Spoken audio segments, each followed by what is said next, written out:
조가제TV 청자 여러분 안녕하십니까? 저는 조가제닷컴의 조사별입니다.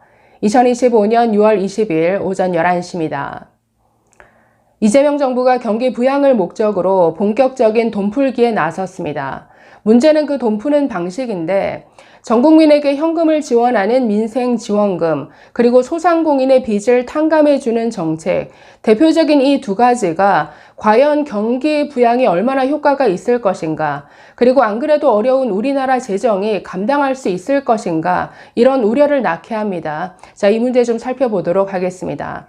자, 이재명 정부 들어 첫 추경안이 나왔습니다. 약 20조 2천억 원 규모인데, 자, 이 중에 절반을 훌쩍 넘긴 13조 8천억 원이 전 국민에게 현금을 지원하는 민생지원금 예산입니다. 자, 물론 건설 경기 지원, 신산업 투자, 또 소상공인 빚 탕감하는 내용도 들어가 있습니다만 가장 큰 규모를 차지하는 민생지원금부터 한번 살펴보겠습니다. 자, 정확한 명칭은 민생회복 소비 쿠폰입니다. 1차, 2차 두 차례에 걸쳐서 지급이 되는데, 자, 1차는 전 국민에게 모두 기본 15만 원씩은 지급이 됩니다. 자, 최소 15만 원은 다 받는다라는 거죠. 그리고 차상위 계층에게는 30만 원, 기초생활보장 수급자에게는 40만 원이 지급이 됩니다.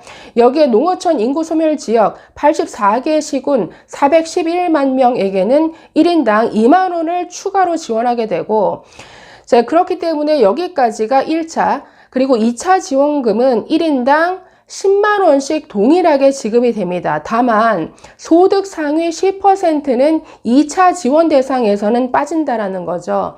자, 그래서 결론적으로 최저 전 국민이 받을 수 있는 금액이 최소 15만 원에서 최대 52만 원까지 지급이 됩니다. 외국인은 지급 대상이 아니라고 하고요. 자, 언제 받을 수 있느냐? 1차 지원금은 7월 이내에 지급이 가능할 전망입니다.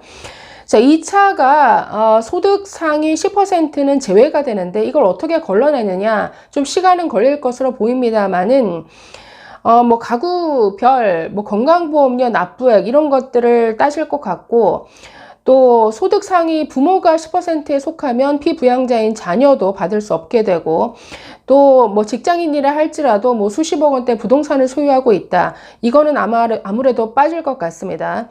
자, 그래서 소득 상위 10% 가려내는 작업 때문에 2차 지원금은 조금 빠질 것 같은데, 자, 정확한 명칭이 민생회복 소비 쿠폰이라고 했는데 쿠폰으로 지급된다라는 거죠. 어떤 식으로 지급되느냐? 몇 가지 옵션이 있습니다. 지역사랑 상품권이 있고, 그 다음 선불카드 또는 신용체크카드, 그러니까 자기 명의 신용카드에 충전하는 방식일 것 같습니다. 소비 쿠폰으로 받아서 이걸 어디에 쓸 수 있느냐, 한정적으로 두고 있는데 전통시장, 동네 마트, 음식점, 학원 이런 것으로 제한될 것 같습니다. 백화점이나 대형마트 등은 제외될 가능성이 크고요. 쿠폰 소비 기한은 한 4개월 정도로 둘 예정이라고 합니다.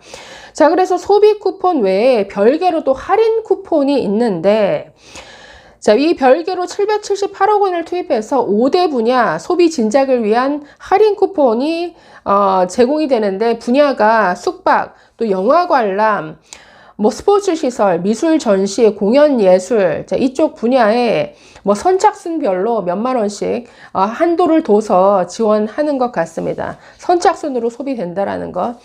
자, 문제는 이번 20조 2천억 원의 추경이 벌써 2차입니다. 지난달에 통과된 1차까지 합치면 총 34조 원의 추경이 이미 상반기에 지금 집행이 된다라는 것. 이것도 문제죠. 그럼 처음부터 예산을 정교하게 짜든지 이렇게 추경 계속 거듭이 되는데, 아무리 경기 진작을 한다 할지라도 과연 이렇게 전 국민에게 현금을 지원하는 게 얼마나 효과가 있을 것인가 라는 의문이죠. 자, 그래서 지난 대선 때부터 사실 호텔 경제학 이런 게 화제가 됐습니다만은 이재명의 어떤 경제관에서 굉장히 우려했던 부분이죠. 너무나 빚 만능주의 아니냐.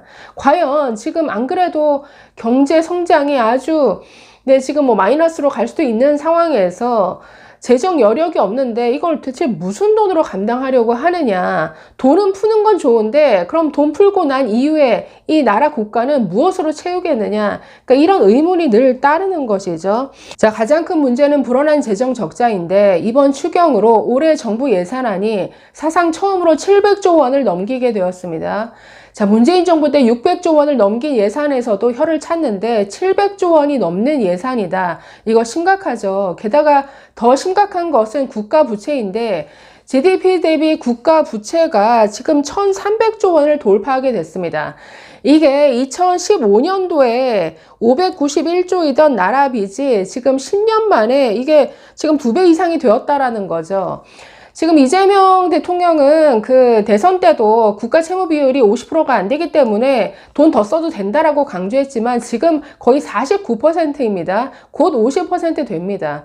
그리고 50%가 넘는 국가 부채 비율을 가진 나라는 미국, 일본 같은 나라죠. 이건 기축통화국 아닙니까? 얼마든지 스스로 돈을 찍어낼 수 있는 이런 여력이 있는 나라와 우리나라는 차이가 있기 때문에 국가 부채 비율이 이렇게 50%에 육박하는 것, 이거는 정말 잘 관리해야 되는 이런 시점인데 지금 재정을 이렇게 계속 풀기만 하면 이거 어떻게 감당하려고 하느냐 걱정이 됩니다.